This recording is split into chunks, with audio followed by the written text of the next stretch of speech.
In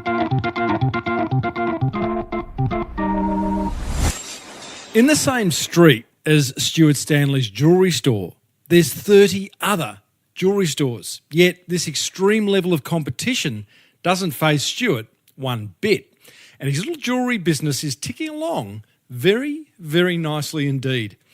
Let's go and find out exactly what he's doing right in episode 450 of the award-winning Small Business Big Marketing Show, thanks to American Express. Well, I said, welcome to a small business marketing show where successful small business owners share their souls to take your marketing straight to the lead. Now, here's your host, Mr. Timbo Reid. And welcome back to your weekly dose of marketing mischievousness. I'm your host, Timbo Reid. You, infinitely more importantly, you're a motivated business owner and you are ready to crank out some great marketing to build that beautiful business of yours into the empire it absolutely deserves to be. And today's episode is made possible thanks to our good friends at American Express, whose business card programs can not only help optimize your cash flow and help grow your business, they also offer an outstanding choice of rewards, which could get you flying off to a nice little holiday that you probably are well overdue for a little bit quicker than you could imagine. Google Amex Business to find out how that may be able to happen. Hey, big show today. UK-based jeweller and long-time listener of this show, I love having listeners of this show on as guests, Stuart Stanley, shares how he doesn't allow competitive fear to get in the way of running a successful little jewellery business. We have another listener who wins big in this week's Monster Prize Draw. LA-based Steve Sims, who's just finished organising Elton John's Oscar after party, reveals another way for you to wow those precious clients of yours. And I've got a couple of insights into guests that I've got lined up for you in the coming weeks. As per usual, team, there is marketing GOLD dripping from the ceiling over here at Small Business Big Marketing's HQ. So let's get stuck right in. So a few months ago, I received this email pitch from long-time listener and UK-based jeweller Stuart Stanley. Now, obviously it worked because you're about to hear an interview with him. But it was a great little pitch. I love the fact that he's a long-time listener. There's a whole lot of things that you can learn from the way he's crafted this pitch. Let me read it to you. Subject line, why you may want to interview me one day. And then he goes on to say, hey, Timbo, most small business owners have a very big worry about competitors. Well, that's true. That's raising a problem straight away. So I'm thinking he's probably got a solution. Well, imagine this, he says. You open a shop in a street with not one, not two, not three, but 30 competitors, all with shops selling similar things to you, and not just in the same town, but in the same street. How would you feel? Worried? Would you constantly check what they're up to? What products they're selling? Would you always have one eye on their prices, or would you just get on with it? Get on with business, like I do. My shop, Ring Jewellers, is based in an area called the Lanes in Brighton, on the south coast of England. It is a jewellery hotspot, and the description above is exactly what my area is like. That would put the fear of God into most small business owners. 30 competitors surrounding you in the same street. Wow, he so had my attention at this point. He goes on to say, how do you know I'm doing anything worth chatting about though? Well, don't listen to me. Here's what just a few of my customers think. And he puts a link to a page that's full of testimonials. I don't think you've discussed the topic of competitive fear in great detail before, Timbo, and I think it may be a good one for you and your listeners. Drop me a line if you fancy that. So he's listened to my show. He's demonstrated that he's right. I haven't gone into great detail about competitive fear, and he's highlighted that and gone, well, I'll cover that for Timbo. He goes on to say, anyway, I won't take up any more of your time except for a huge thanks for sharing the marketing gold that helps me to sell my gold. That's clever. He's using my language. So I know that he listens to my show. I can't tell you the amount of pictures I get from people who are just so obvious that they haven't listened to my show. So, having got my attention, I contacted Stuart. I said, how about an interview? And here he is. I started off by asking him how he became a jeweller in the first place. A really bit of a random story that I'll try and keep short for you, but I had a background in design at university and didn't really think of jewellery, but I got a really awful sort of door-to-door sales job just to pay off the old student debts, and just knocked on the door of this crazy fellow. And he was like, how can you knock on my door and say these things? And at first I thought he was going to have a real moan at me sort of thing. And he ended up, cutting a long story short, said, you want to run a company for me? He was saying, like, how many of these? It was selling season tickets for a golf course door to door. But it was one of those nasty sort of pyramid schemes, I sort of later found out. And, he said, how many of these tickets have you sold today? And I sort of made up a little white lie and said I'd sold loads of them. And he was like, oh, I like you, blah, blah, blah. Do you want to run a company for me? So I ended up running a discount card for Brighton, for the area where I live. And after I'd assessed that, he just said, look, really happy you've been really honest. Do you want to work in one of my jewellery stores and run that instead? And that's how I fell into it, yeah. How bizarre. Really bizarre, yeah. You'd come from a design background, so what appealed to you about running a jewellery store? The fact that you would be a jewellery designer? No, to be totally honest, originally it was just to pay off student debts and it was more like an antique store.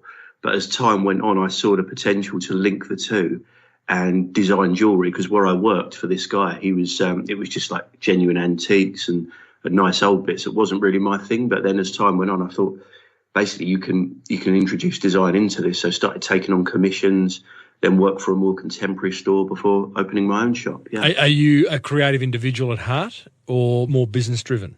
No, definitely creative. Yeah, the business was almost like, it sounds silly, but it's almost secondary sort of thing. So it was like do something you love and hope it pays the bills, really. Well, I hear that all the time. I spoke to a lady only last week from Bali, Janet Deneve, who she is very much an artist at heart, but manages to find the ability to also run a business. If you can combine the two, then you will generally create something pretty special that you love.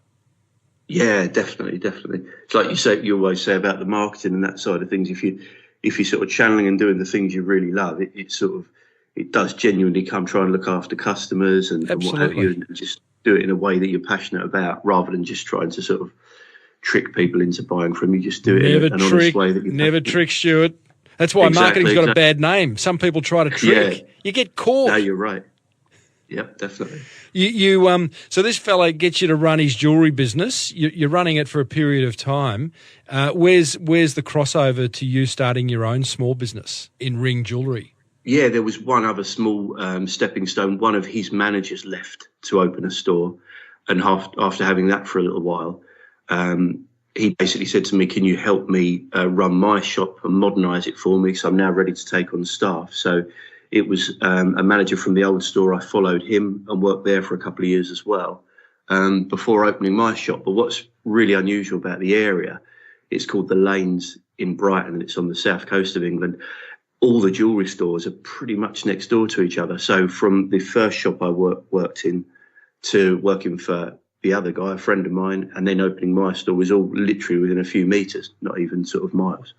So it's a really unusual area in that regard. So you literally just paint us a picture of that. This street in which your shop is, there is another 30 or so jewellers, like alongside each other. Exactly. Probably a better description is more of a maze, because customers are always sort of getting lost in the area. But yeah, it's a very, very small area. But how does that come about? At what point? I'm just trying to understand, did the council say that street in Brighton is allocated to jewellers? Have you got another street that's allocated to men's tie shops and another one that's allocated to, women's shoes? I mean, that just seems bizarre. Why would one jeweller then, start a shop next to another, next to another, next to another? Did the idea of competition not enter anyone's mind? I don't know the original stuff, but I know it's transitioned from antique stores. So before I was working in the Lanes, it was the same sort of thing, but every other shop was an antique store. And apparently back in those days, they were so sought after that you almost couldn't have enough competition. There were people queuing around the block to sell antiques to the shops, and then the same with customers buying from the stores as well. And then what happened is a lot of the antiques, I'm talking furniture and things like that, as they fell out of favour and I guess interior styles changed, gradually the odd couple of jewellers, they stayed there and the antique shops closed, and then it changed into jewellery stores. But the other thing, that what I must say, it's really, really tough having the competition. But the flip side is you get visitors from all over the UK because they know if they're buying an engagement ring or a wedding ring, they can come and see 30 shops in literally in half an hour sort of thing, rather than going to a village with one or two. It becomes a destination. It almost, if you are into wanting to get a nice piece of jewellery, then, when you've got 30 jewellery shops in a row, I mean, that's something you'd take off for a weekend, with your partner and go, okay, well, let's spend the weekend looking at jewellery. Yeah, very much. And that is exactly what happens. And you get people, they come to you at the end of the day, like I say, it doesn't make it any less scary, but they come to you, it's like a pack of playing cards, the amount of business cards they've got from other people. And they're like, I've looked at this sort of thing. So it's tough. But yeah, the flip side is, as you say, definitely a destination. My first question is, how does it not become a race to the bottom in terms of discounting? How do you not just all try to be the cheapest? Or is there a bit of a cartel happening there, young Stuart? Well, you've hit the nail on the head. A lot of people do, and that's what I always try to avoid. But there are people that are just like you say, you shouldn't trick people. There's shops that elevate the original price to do a huge discount. There's people that are not quite as honest when it comes to like grading diamonds and things like that. And a big percentage do exactly that, race to the bottom. And people say, I bought this because it was a bargain. So what I've tried to do is set myself apart and become more of like an educator, for want of a better word. So I try and educate the public, tell them about diamond grading, that sort of thing, to try and not become part of that race to the bottom price-wise, because that's what a lot of the shops actually do. Okay, so that starts to answer my next question, which is how do you differentiate yourself from the other 30 jewelers? You become an educator. You take exactly it on. Right. You're addressing, when you're buying jewellery, I imagine a key insight into your buyers is they are full of fear. They're fearful of buying the wrong diamond, they're getting the wrong design, paying too much, not liking it when they get it. And what do you do? So there's all these questions, these outstanding questions that if you, the jeweller, one of 30 jewellers in that street, put your hand up and say, I'm going to be the guy who answers them, then you're going to build the trust? Yeah, exactly right. I mean, so much so that I do little things like my business cards have, they fold out. So they're sort of, it's almost like 3 cards in one, and one section is literally, don't be afraid to ask these questions. And it gives people tips about what they're looking for. And it basically, I put my money where my mouth is, and it proves I'm not telling them a lie sort of thing, and I'm being honest with them.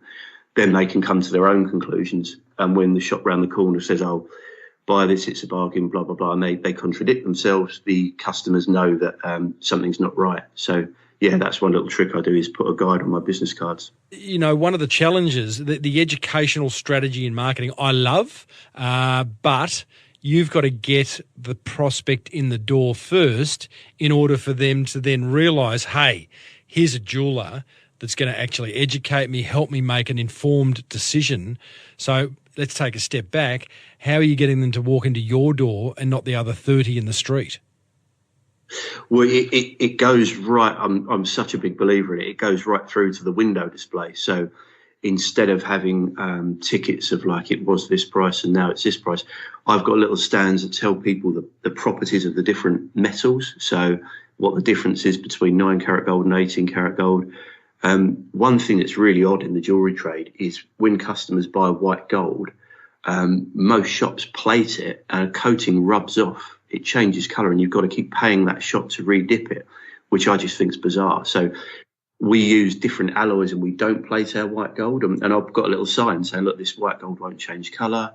Bear in mind it will elsewhere. So that thing about being an educator is right across the board. It's sort of simple window displays, signs telling people about diamonds, about the metals and that sort of thing. So it's not just the chat once they come in, it's right across the board. Even along, that's obviously people walking past, but the same thing goes for the website. There's a guide section that tells people about things as well. So yeah, I try and run that right through to bring them in before they even get to talk to us, yeah. Window displays fascinate me. I don't think I've had a discussion about window displays on this show, 450 or so episodes later. How do you, okay, so you're educating in your window by talking about the different quality of metals on little white counter cards or something. Do you change your window display every week, every day, never? No, rarely do I'll do minor changes pretty much daily, but not a great big overhaul sort of thing, because I tend to have. I'm really lucky that I've got a lot of window space for the size of the shop. So there's sort of engagement ring section, wedding ring section. So it's rare I'll do a huge overhaul, but it's more about keeping the window display a lot more minimal. Like, again, most of the done thing in the jewellery trade is, believe it or not, to make it look like a funeral parlour. It's all sort of crushed velvet and very dark sort of morbid colours, whereas I've gone for sort of little perspex stands on wood and that sort of thing. So keep it minimal, and yeah, just educate people with the signs. One of the things you do as well, which I've seen in order to get people into your store, besides the window display, even before that, is you spend a lot of time. You've got 113 Google reviews, I think, from memory, plus you've got about 20 or 25 videos on YouTube. Some have 50 or 60 views. I think there's one that has, correct me if I'm wrong, Stu, but 71,000 views. Is that right? Yeah, that's right, last count. So you're working hard there to, again, I mean, and all these videos that I've seen of yours are simply educating people so that they make a more informed purchase decision. This is not hard, is it? Like, this is obvious stuff. Tell us about how you're going about the whole YouTube video strategy. Is it simply on your iPhone, or you're doing them professionally? Yeah, I was a bit sort of trying to get things a bit too right, and I was sort of I was dragging my heels basically and not preparing the videos. And then, funny enough, listening to your podcast and everything, that idea of, look, you can just get something really nice out there with just an iPhone. So they were all with my iPhone, but the one you mentioned with a lot more views, I noticed that was getting some traction with the one I did. So then I did get a company in to help me film a second version of that. And that's, like I was saying earlier, that's simply telling people about the difference between the white metals used in jewellery. So most of them are literally sort of 5-minute job with the iPhone, but that one video I got somebody in, and it did sort of make a difference. It looks more professional. What's the balance of this between selling and educating in a video by Ring Jewellers? Oh, in me, it's, and you can genuinely see it, it's like 95. Oh, obviously, I want people to buy, but it's 95% educational. At the end, I'll mention the shop. It's literally that. But there's no sort of, buy this, buy that sort of thing. It's a great old quote which says, tell, don't sell. And that's exactly what you're doing. You are just telling stories, educating, teaching, and the sell happens, right? You know, you don't have to hold it up in front of people's noses. Hey, I'm guessing your business has many, many needs. Maybe you need extended cash flow to bring to life that genius marketing idea that you've been sitting on for way too long. Or maybe you'd love a rewards points program that had you flying at the pointy end of the plane on the trip of a lifetime. Maybe you'd just like a business tool that made running that beautiful business of yours just that little bit easier. Well, here's what I'd do. After the show, check out American Express's range of business cards designed specifically to help small businesses like yours. Simply Google Amex Business to find out more. Now, back to the interview. What can you see from a return on investment from creating these videos through to someone walking into your shop and inquiring? Can you draw a straight line? To be honest, I am the one thing I'm bad at, and I'll totally admit, is literally measuring it as far as from a technical point of view. You're a creative, that's why. Yeah, exactly, yeah. But I literally go by people mentioning it. So as I'll explain something in the shop, customers will often say, oh, yeah, I saw your video. I know about that. That's why I came in. So literally just people saying it. And obviously when they see a video, they don't always mention it. So it's not the greatest way of measuring, but literally I go by word of mouth sort of thing. Yeah. Yeah. I don't think that's such a bad thing. I mean, maybe you could be more actively asking people, how did you find out about us? And if they say, oh, you know, whether it be your YouTube channel or your window display or a referral from a friend. But I think knowing that as a business owner is kind of important. And then, you know, as a trend develops, which it will, you do more of that, right? Yeah. Describe to me, again, I must paint a picture of the shop, but we should have done that earlier on, but a small jewellery shop, how many staff? So I've got 2 full-timers and 2 part-timers, and my wife Zoe helps out as well. So, yeah, not a huge staff, but I'm really lucky. I've got a great bunch, yeah, definitely. Paint a picture then of being a client of your business. I walk into the shop, what's the customer experience going to feel like and look like? Yeah, so just pretty relaxed. Let them have a look round because there is jewellery inside as well. So let them have a look round and just say, how can we help you? And sometimes it's something they've seen in the window and we start with that. Other times it's very early days, because things like engagement rings and wedding rings, which we sell a lot of, can be quite sort of daunting. So often it's like, just help me sort of thing. So they've come in because of the displays and things. And we've got little things, like we've got stands in the shop that have got a plain wedding ring in different shapes and different widths for both ladies and gentlemen as well. So they can start to sort of narrow down their design almost immediately, sort of thing. And the same goes for the stands of metals and things like that. So you can often start by giving them a blank canvas and saying, look, have you thought about having diamonds in that ring? Would you like it engraved? And it's all about a step by step, because it can be so daunting. If you jump from one design to an entirely different one, you can just see people glaze over. How do you manage that with a client where, I mean, there are a number of different businesses where the purchase decision is daunting, and it generally happens because what you're buying costs a lot of money. Could be a house, could be a car, piece of jewellery. How do you help someone feel less daunted? I know you talk about educating, but is there anything else you do to kind of relieve that pressure so they can have a clear mind and make the right decision? I think the biggest key is letting them take the lead, because as well as everything you've said, it's a big financial commitment. You've got the emotional attachment. So if it's an engagement ring, obviously they don't want to mess up this decision. So let them take the lead. And sometimes with engagement rings, it might be a guy that I think diamonds bring out the inner geek in us men. So they've come in and they've done their sort of research, and they're like a little scientist, and they really want to take off with that and learn about the stones. So we let them take the lead and do that. Other people, it might be a guy that's really reluctant to wear a wedding ring, and he's kind of got to. So it's like, I don't want it to really be too chunky, and really it's let them take the lead. I think if you try and give too much of a formula and serve everyone the same way, it just won't work. It'll only work for a small percentage. So I think it's a matter of let them take the lead, and then once you know what their fears are or their sort of their background knowledge is, you can just sort of take it from there and try and help narrow it down. Yeah. So another thing, and he's a bloke, who's got no idea about jewellery, me. How do you then lead them? If it's already what to say, take the lead. But what if you've got no idea? What if I want to get a ring designed or a bracelet designed for my partner, and I'm like, mate, I don't even know where to start, and I'm a bit scared of handing it over to you because you're going to put, 48 carat diamonds. Do they exist? That's probably not even a thing. But how do you lead someone in order to get a creative outcome that they're going to absolutely love and be very proud of? It's just really, it is hard to answer, because it is almost like every customer is different. But you could ask about sort of your partner's other jewellery, just even simple that, like sometimes they're so daunted they think they couldn't answer anything, but simple things is like, do you think it will be yellow gold or white gold?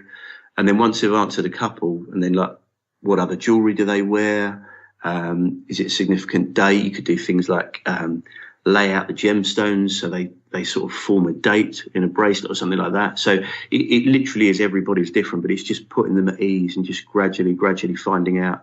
Their fears are just as important as knowing what they want, sort of thing. If they say, oh, she definitely doesn't want such and such, sometimes it's a bad experience, and you might say, oh, I'm buying this because she had something that broke, and obviously that's a bad thing, but you can alleviate those fears by saying, well, if we make it in this way, that won't happen, so don't worry. And it's just answering their questions and fears as well, I guess, yeah. Stu, I'm imagining every now and then you hand over the bespoke piece of jewellery that you've created for your client, and they go, oh, it's not really what I was thinking. Don't want it. What happens there?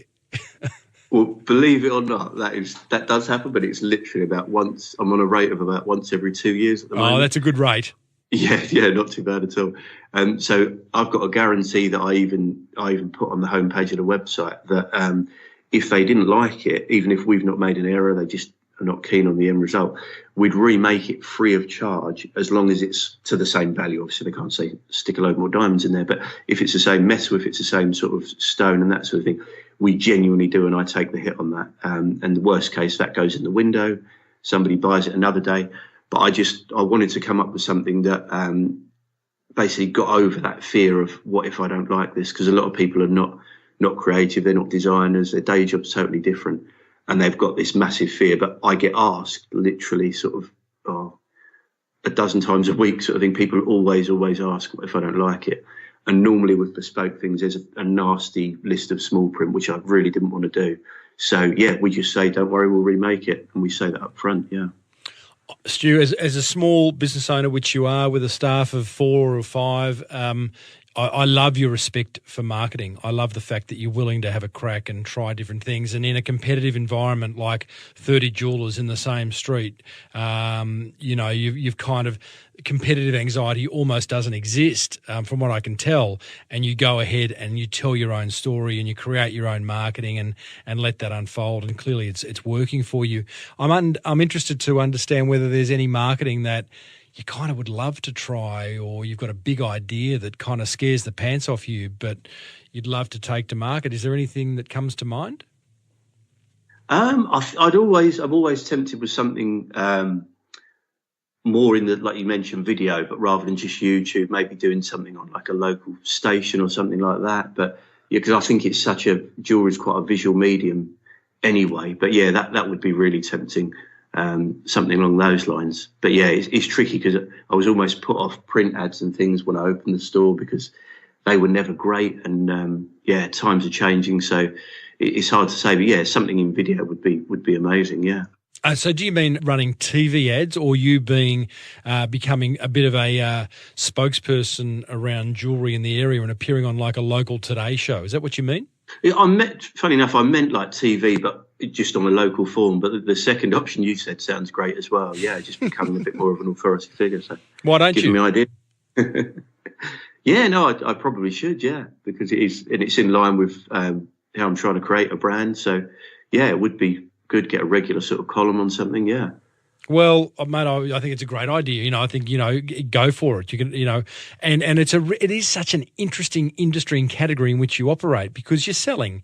What are you selling? You're selling love, really, aren't you? Yeah, basically that's it. Yeah, I was talking to a customer the other day, and it is an amazing trade, because you're either going to pop the question, so you buy an engagement ring, or you're getting married, or it's an anniversary or a big birthday. So you're not trying to do a hard sell of something that people don't really need. It's great. No one's coming in going, oh, geez, I got to get a gold ring. I got to give my missus a gold. No one's doing that. They go, I want a ring. I want to make her happy, or want to make him happy. It's, you live it's an awesome space that you operate in. So to be celebrated, I would imagine.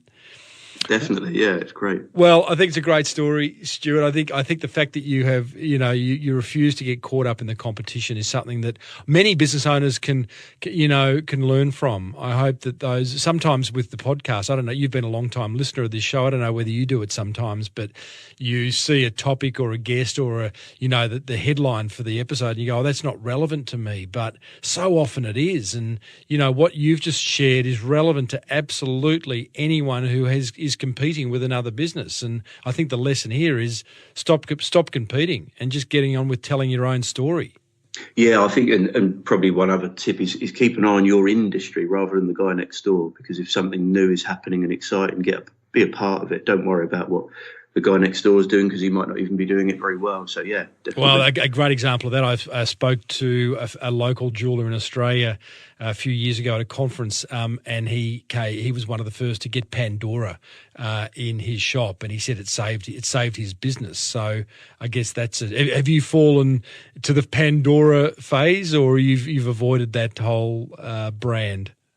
No, I had there was a company doing a version of, but just a very small section of a window. But yeah, I saw it. I didn't really see, they're probably going to prove me wrong, but I didn't see the longevity in it, because charm bracelets have been around a long while, but doing it in that different way, I just sort of, I'm probably mad, but I weren't keen. So I just sort of. Geez, you're like the bloke who said no to the Beatles. Yeah, right. Yeah. Incredible story, man. I'd love to interview it's a family business, isn't it, Pandora? I'm not sure. I've been reading about some recent changes with them. They've seen a little bit of a downturn. No, no doubt. I mean, the race is run. The race is But they're over. still But out in its doing well, no peak, doubt. it was, just a genius. It's like buy the hardware in the bracelet and then keep coming back and buying more software in the little charms and things. I mean, I know they've been around for a long time, but they somehow packaged it up in a very clever way. Maybe in a bit of downtime when you're thinking about your next little bespoke piece, you could come up with an idea like Pandora and come back on the show when you're a billionaire. Yeah, with add-ons, yeah, definitely. Hey, Stuart, well done, mate. I thank you for being a long-time listener, and also thanks for sharing what is a great little story about don't worry about the competition. Best of luck in the future. Brilliant. Thanks, Tim. Well, there you go, team. UK-based jeweller Stuart Stanley of Ring Jewellers, who you can check out online. Have a look at their website. There's nothing fancy, but he's just being really helpful and not worrying about his competitors. I love that. Be sure to hang around after my top 3 attention grabbers, which I'll share with you shortly, as another listener shares what marketing is working for them and as a result wins big in the Monster Prize Draw. I love giving away prizes to you guys. But first, thanks to American Express, here's what grabbed my attention from our chat with Stuart. Attention grabber number 1. I just love Stuart's willingness to educate his prospects and clients. Someone's got to be the most helpful in your industry. It may as well be you. I know I bang on about that, but it works. Attention grabber number 2. The fact that Stuart's even using his window display to educate by talking about the quality of different metals, I think is genius. Like a window display in a high street with 30 competitors around you, that is expensive real estate. And he's using it well by being helpful. It'd be very tempting to put just like low-priced product in there, right? No, but he doesn't do that. Everyone else is doing that. Attention grabber number 3. I love the fact that even though he's a small jeweller in a little high street in the UK, that he's got the guts and was proud enough of his achievements to reach out to me and request an interview on this show. I'd like to see more of you do that. That's what grabbed my attention. Love to know what grabbed yours. Go over to smallbusinessbigmarketing.com/450 and leave me a comment. Oh, wow. Wow. Oh, wow. I can't hear you. Oh, wow. Wow. Did someone say something? Oh, yes, indeedly doodly. You know what that means. It's time for another business building tip to wow those very precious clients of yours. Thanks to our great mates at American Express, whose business card programs also make the smart business owner go wow. And as usual, all the way from the City of Angels, we're joined by Steve Sims, who's a pretty good speaker on the topic of wow and has written an awesome book called Bluefishing, The Art of Making Things Happen. Steve, absolute pleasure to have you back. How can we wow our clients this week? Okay, well, we're going to go into something about magazine subscriptions, which I know a lot of people are going, who gets magazines now? That's the point. Genius. One of the good things is that magazine, well, it's not a good thing, but one of the sad things, should I rephrase it, is that the print publications are going digital. Okay, but there's still nothing cooler than just sitting back on your chair and flicking through a magazine. So what I like to do is when I meet someone, I just clock a couple of the things that they like. I look around, do they like football? Do they like, horses, sports cars, things like that? And then I'll try and find a magazine. And magazine publications are cheap. So I'm talking about like $20, $30. You can get a quarterly subscription to a magazine and then reach out and go, hey, Tim, I noticed that you're interested in horses. I saw this magazine, so I just signed you up for the subscription. Every quarter, you then get that magazine. And who do you think of every quarter when that magazine lands on your desk? You think of your good pal Sims. I want to be in your face. Subscriptions is a great automated way of showing, A, you care, and B, repeatedly getting in front of your desk. And you know what I love about that idea, Steve? At the top you said when you meet a client or a customer for the first time, log a couple of things about them. Ask some questions about them, family, hobbies, interests. Are they good at any particular sports? and just kind of start keeping a bit of it. But out of interest, do you keep some kind of little notebook or journal and write things alongside client names? Maybe a CRM tool? I absolutely do. And I don't even complicate it with a big CRM. I literally walk out of the meeting, and as I'm going down in the lift or something, I'm sitting at the coffee shop around the corner, I will send myself a review of the meeting in an email. I will actually email it to me so that when I get back home, I've got an email there, and it's the viewpoints and the what was happening and what shoes he was wearing and the discussions we were having between me and Tim.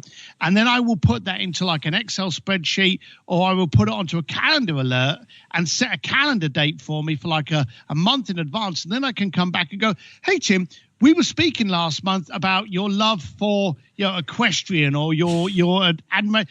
And I can just drop it in because I made a note and set it up as a calendar invite. Wow. I really look forward to receiving the show jumping quarterly from you in the next couple of months.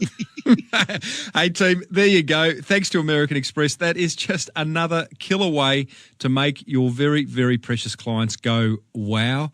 To find out how Amex can add a little wow to your business, Google Amex Business after the show. And as always, Steve, thank you for joining us from the City of Angels. See you next week. Come on down. It's Timbo's Monster Prize Draw. Oh, yes, indeedly doodly. You know what that means? It's time to reward another motivated listener of this show for taking some swift marketing action in the Monster Prize Draw. Today's winner is